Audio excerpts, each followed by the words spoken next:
जिले आयोजित आज डॉक्टर भीमराव अंबेडकर के सम्मान में सम्मान अभियान संगोष्ठी का आयोजन हुआ। सम्मान अभियान संगोष्ठी कार्यक्रम में पहुंचे प्रदेश सरकार 2 मंत्री, कैबिनेट मंत्री सूर्य प्रताप शाही और राज्य मंत्री दिनेश सिंह। दोनों मंत्रियों का बीजेपी कार्यकर्ताओं ने जोरदार स्वागत किया। वहीं कार्यक्रम में 10 वरिष्ठ लोगों का भी सम्मान किया गया। वहीं मंत्री सूर्य प्रताप शाही ने संबोधन के दौरान कहा कि बीजेपी की सरकार में दलित समाज को उनका हक और सम्मान मिला है।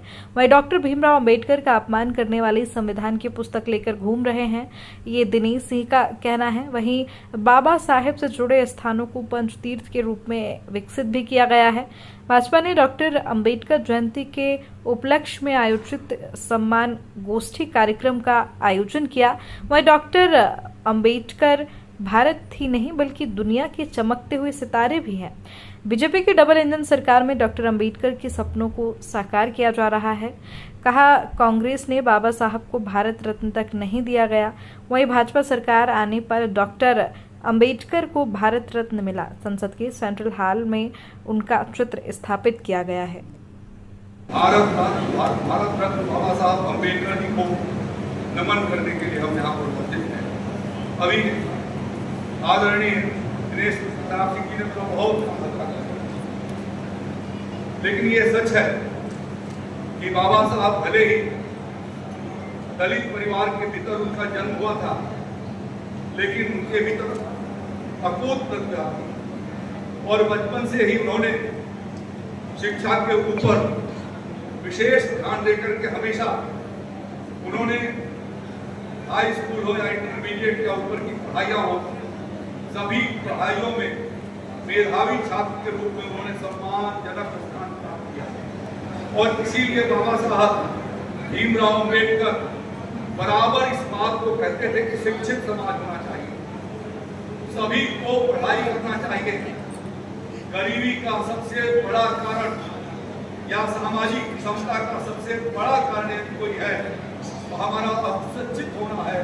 और इसलिए बाबा साहब भीमराव का संकल्प समाज को शिक्षित किए जाने का, वो आनंद देने का काम किसी ने किया है तो देश के भीतर 4 करोड़ गरीब परिवार लोगों को जिसके भीतर अनुसूचित, हमने जाति का आधार नहीं कहा, हमने आधार तय किया गरीबी का, और गरीबी के आधार पर उनको गरीबी से बाहर निकाल करके अच्छा जीवन जीने का रास्ता मिल सके, इसके लिए जो प्रयास हुआ है, ये प्रयास अभिनंदनीय प्रयास है कि 10 वर्षों के भीतर 4 करोड़ लोगों को पक्का आवास, और वो भी 1.25 लाख से लेकर के 2.5 लाख रुपए तक का, ग्रामीण क्षेत्र में 1.25 लाख रुपए का पक्का मकान, शहरी क्षेत्र के भीतर 2.5 लाख रुपए का पक्का मकान, पूरे देश भर में 4 करोड़, और उत्तर प्रदेश में योगी जी की सरकार ने 60 लाख रुपए के मकान बनाए जाने के लिए जो योगदान किया है, वह बाबा साहब के उस सामाजिक न्याय के सपने को साकार किया। आज बिना किसी भेदभाव के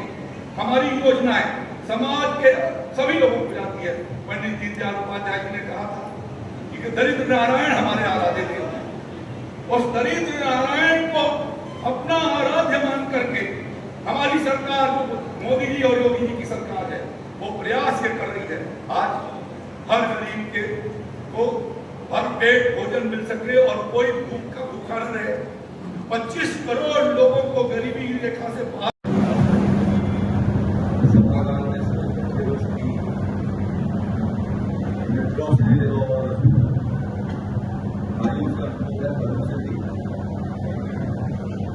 पहले भारत माता की जयकार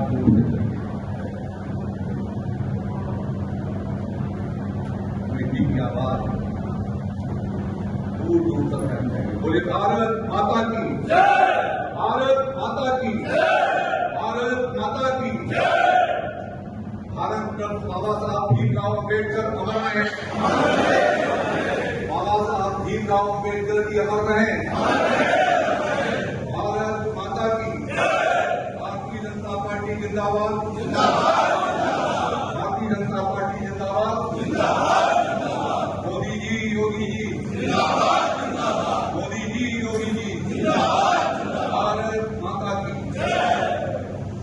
कांग्रेस ने बाबा साहब को हराने का प्रयास किया, और तो और आप ताजुब करोगे 1952 से 2025 किसी इतिहास के पन्ने में नहीं लिखा होगा कि 74,000 मत पत्र को इनवैलिड कर दिया जाए।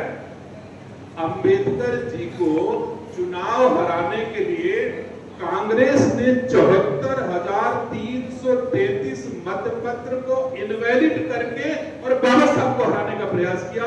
आप बताइए, वो लोग संविधान की किताब लेकर के घूम रहे हैं जिन्होंने बाबा साहब को कभी स्वीकार नहीं किया। सम्मानित साथियों, इसी भांति प्रधानमंत्री और स्वयं प्रधानमंत्री जवाहरलाल नेहरू अंबेडकर ने के विरुद्ध चुनाव प्रचार किया। एक बार 1954 में भंडारा विधानसभा से जब बाबा साहब चुनाव लड़े तो उनके खिलाफ पंडित जवाहरलाल नेहरू स्वयं कैंपेन करने गए कि बाबा साहब को कैसे हराया जाए। इसका उल्लेख बाबा साहब ने स्वयं अपने भाषण में जब कांग्रेस, लेकिन किसके मन में जनता के जनार्दन के भाव हैं। अगर भारत ने किसी को देखा है तो देश के यशस्वी प्रधानमंत्री जी आदरणीय नरेंद्र मोदी जी को ही देखा है, जिनके मन में जनार्दन के भाव जनता के हैं।